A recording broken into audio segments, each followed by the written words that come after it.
A lot of people think of the Outer Banks as like the TV show from Netflix, or you think of surfing, and that's not what Currituck Sound is. The water is very murky and thick. There's a lot of bugs buzzing around, dragonflies perching on tall grasses. I'm Peggy Mullen, and I'm a graduate student studying ecology at UNC Chapel Hill. Marshes are important for a variety of reasons. They help protect our infrastructure that we have for many coastal communities. They break up wave energy as it's coming in. I'm Troy Walton. I'm a senior research associate at UNC Chapel Hill and the Carolina Drone Lab. So the Currituck Sound is changing quite drastically, and especially as part of this project, we've looked back at historical imagery.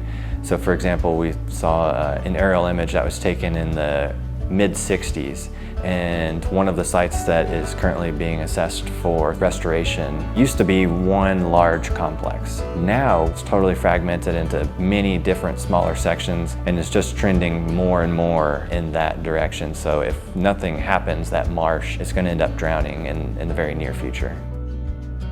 The Carolina Drone Lab is a collaborative research base. Audubon owns the property that we're collecting on, and they're leading the restoration efforts, and they asked us to come in and join and participate in the project with them. Drones are a great tool for this project. We're flying with super high resolution with different types of cameras that will tell us the actual marsh health based upon reflectance that we're receiving back from a multispectral camera.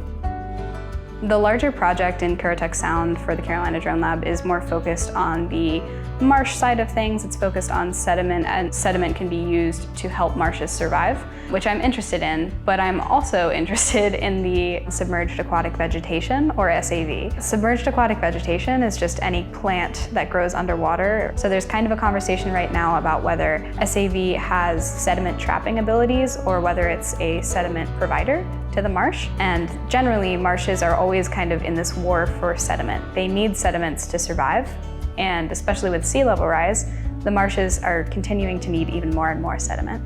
So I'm curious generally about the trends that occur between SAV and marshes and whether or not those two affect one another. The sediments in Currituck are really squishy, they're slimy. Getting stuck in the marshes is just part of the job, but that's also why we work in teams. And while we're out in the marsh, we're looking at the types of vegetation that are there. So that meant kind of ducking down, diving down, characterizing what sediments we were seeing, characterizing what plants we were seeing, and getting a feel for turbidity and water clarity and depth. I think this project could be really impactful for just normal everyday people, kind of monitoring what they're putting into the water and how those water quality issues affect people in the sound and around the sound. But also in general, I just want to know how these methods could be used long term. The marsh problem is not just localized to Currituck Sound, it is across North Carolina and the world.